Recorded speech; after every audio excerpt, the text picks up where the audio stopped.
नमस्कार, आपका स्वागत है स्टॉकोलॉजी में। आज हम बात करने वाले हैं क्विस कॉर्प लिमिटेड के बारे में। आपको बताना चाहेंगे कंपनी ने अपने शेयर होल्डर्स को 7 रुपये प्रति शेयर का डिविडेंड दिया है। तो जिनके पास भी शेयर है उनको प्रति शेयर के हिसाब से 7 रुपये का डिविडेंड मिलेगा। अब जिन्होंने भी चैनल को सब्सक्राइब नहीं किया, सब्सक्राइब कर लें, बेल आइकन पर क्लिक कर दें, वीडियो को लाइक करें, शेयर करें। जो हमारे साथ ही फेसबुक पेज पर देख रहे हैं तो पेज को फॉलो करें, लाइक करें और शेयर करें। तो अब हम रिजल्ट्स को देख लेते हैं। तो ये जो आंकड़े आपके सामने हैं वो कंसोलिडेटेड हैं और मिलियंस में हैं। तो बात करते हैं टोटल इनकम की। तो मार्च 20 क्वार्टर में जो इनकम थी वो थी 30,032 मिलियन की, जो कि दिसंबर 20 क्वार्टर में हो गई 28,177 मिलियन की। और अगर बात करते हैं मार्च 21 क्वार्टर की तो वहाँ पर हुई 30,078 मिलियन की। तो हम देखते हैं यहाँ पर हमें मार्च 20 से मार्च 21 में यानी कि ईयर ऑन ईयर में टोटल इनकम बढ़ती हुई नजर आ रही है। वहीं अगर हम बात करते हैं क्वार्टर ऑन क्वार्टर परफॉर्मेंस की यानी कि दिसंबर 20 से मार्च 21 की, तो यहाँ हमें काफ़ी ज़्यादा टोटल इनकम में वृद्धि दिखाई दे रही है। एक्सपेंसेस को देख लेते हैं। तो मार्च 20 क्वार्टर में जो एक्सपेंसेस थे वो थे 29,243 मिलियन के, जो कि दिसंबर 20 क्वार्टर में हो गए 27,377 मिलियन के, और मार्च 21 क्वार्टर में हो गए 30,384 मिलियन के। तो यहाँ पर हमें मार्च 20 से मार्च 21 यानी कि ईयर ऑन ईयर में टोटल एक्सपेंसेस बढ़ते हुए नजर आ रहे हैं।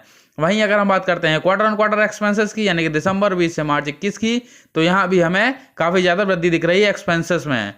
तो ईयर ऑन ईयर इनकम भी बढ़ी है और एक्सपेंसेस भी बढ़े हैं। अब हम प्रॉफिट एंड लॉस स्टेटमेंट को देख लेते हैं। तो 7वें नंबर का पॉइंट है profit after loss before tax. तो मार्च क्वार्टर 20 में 5,943 मिलियन के लॉस थे, जो कि दिसंबर 20 में 800 मिलियन के प्रॉफिट्स में कन्वर्ट हुए। वहीं बात करते हैं अगर मार्च 21 क्वार्टर की, तो वहाँ पर हमें 313 मिलियन के लॉस दिखाई दिए। तो प्रॉफिट बिफोर टैक्स की बात करते हैं अगर ईयर ऑन ईयर परफॉर्मेंस की, तो यहाँ पर हमें लॉस जो है कम होते हुए नजर आए हैं। और अगर बात करते हैं हम क्वार्टर ऑन क्वार्टर पर अपनी प्रॉफिट से लॉस में आई है। अब देख लेते हैं 9वें नंबर पॉइंट को profit after loss for the period को। तो मार्च 20 क्वार्टर में 6,299 मिलियन के लॉस थे, जो कि दिसंबर 20 में 455 मिलियन के प्रॉफिट हुए। वहीं अगर हम बात करते हैं मार्च 21 क्वार्टर की, तो वहाँ पर 582 मिलियन के लॉस हुए। तो इस प्रकार अगर हम देखें तो हमें ईयर ऑन ईयर में लॉस काफ़ी कम होते हुए नजर आ रहे हैं। और अगर बात करते हैं क्वार्टर ऑन क्वार्टर परफॉर्मेंस की, तो कंपनी प्रॉफिट से लॉस में आती हुई दिखाई दे रही है। तो ईयर ऑन ईयर परफॉर्मेंस तो हमें लॉस जो है वो कम होते हुए दिखाई दे, यही कह सकते हैं। कंपनी के एसेंशियल्स को देखें तो मार्केट कैप है 10,396 करोड़ का। नंबर ऑफ शेयर्स जो मार्केट में ट्रेड कर रहे हैं वो 14.77 करोड़ के हैं। शेयर का पीवी रेशियो 4.67 का है और कैश रिजर्व 426 करोड़। प्रमोटर्स की जो होल्डिंग है वो 55.24% की है। सेल्स ग्रोथ 35.92% का है और ROC -6.61% का है। एंटरप्राइज वैल्यू को देख लेते हैं तो वो है 10,821 करोड़ की। शेयर का जो फेस वैल्यू है वो 10 रुपये है और बुक वैल्यू 150 रुपये 63 पैसे है। कंपनी पे कर्जे को देखें तो 851.60 करोड़ के कर्जे दिखाई, कैश रिजर्व से लगभग डबल हैं। EPS जो है वो -6.76 रुपये का है। ROE की बात करते हैं तो -13.71% का है और प्रॉफिट ग्रोथ -4.35% का है।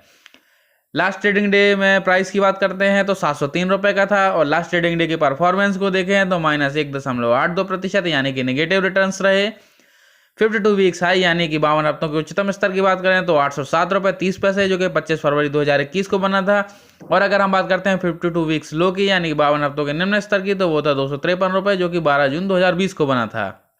तो इस प्रकार हमने कंपनी के एसेंशियल्स को देखा है, शेयर प्राइस को देखा है। अगर अब हम बात करें डिलीवरेबल क्वांटिटी की, तो 62.3% की डिलीवरी उठाई गई है, यानी कि जितने भी शेयर ट्रेड हुए थे उसमें से लगभग 62.13% की डिलीवरी शेयर होल्डर्स के द्वारा उठाई गई है।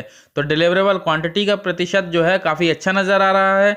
अब हम कंपनी के पिछले 4 वर्षों के परफॉर्मेंस को देख लेते हैं कि कंपनी ने किस तरीके से परफॉर्म किया है। तो 2017 में कंपनी का रेवेन्यू था 4.33 हज़ार करोड़ का, जो कि 2018 में 6.22 हज़ार करोड़ हो गया, 2019 में 8.60 हज़ार करोड़ का हो गया और 2020 में 11.04 हज़ार करोड़ का हो गया। तो रेवेन्यू तो लगातार बढ़े हैं। बात करते हैं 2017 में 0.12 हज़ार करोड़ के प्रॉफिट थे, जो कि 2018 में 0.31 हज़ार करोड़ के प्रॉफिट हुए, 2019 में 2.6 हज़ार करोड़ के प्रॉफिट हुए, लेकिन 2020 में -0.44 हज़ार करोड़ के लॉस हुए। तो 17 से 18 से 19 में तो कंपनी ने प्रॉफिट दिया है, लेकिन 20 में ये लॉस दिखाए हैं।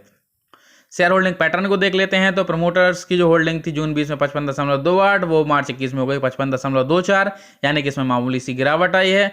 FIIs की होल्डिंग 14.01 से बढ़कर 17.32% हुई है, तो यहाँ पर हमें वृद्धि दिखाई देती है। DIS की होल्डिंग 15.68 से घटकर 14.50 हुई है, तो यहाँ पर कमी आई है। और पब्लिक होल्डिंग 15.03 से 12.94 हुई है।